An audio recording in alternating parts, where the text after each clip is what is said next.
இருக்குன்னு சொன்னாரா? பேசாம இரு. பெத்தவளே பெரியவளே சடையாளே வந்திருக்காங்க. உன் பிள்ளையெல்லாம் குறி கேட்டு வந்திருக்காங்க. என்ன செய்ய என்ன செய்ய சொல்லடி சடையாளே. சரி ஆத்தா. சரி சரி, நீ சொன்னா அது தெய்வ வாக்கு, நான் சொன்னா அது குறி சொல்லு. சரி ஆத்தா, சரி சரி.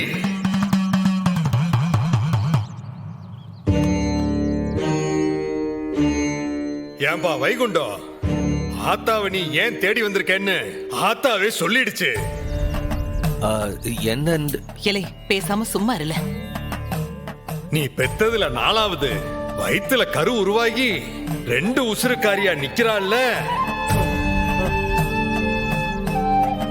கருவுல இருக்கிற உசுருக்கு ஆபத்து.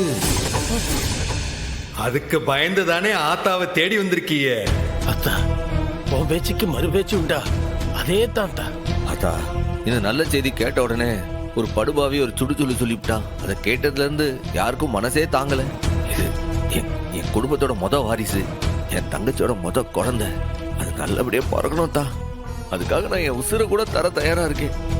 பரிகாரமா என்ன செய்யணும்னு சொல்லுங்க, நான் செய்தேன். ஆத்தா சொல்றத அப்படியே கேளு.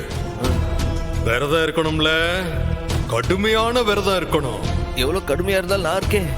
ஊன உசுர உருக்கி விரதம் இருக்கணும். எத்தனை நாள் ஆத்தா? 3 நாள்.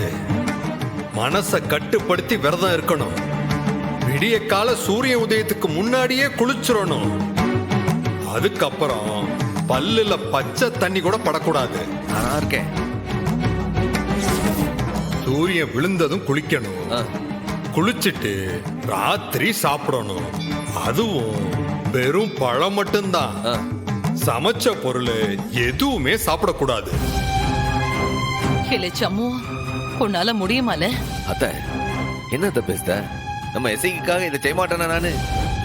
நானா இருக்கேன், என்னால முடியும். பகல்ல ஒரு பொட்டு கூட கண்ணு அசரக்கூடாது. ராத்திரி தான் உறக்கம். நெத்தி நிறைய வச்ச திருநீரை கரையவும் கூடாது, களையவும் கூடாது.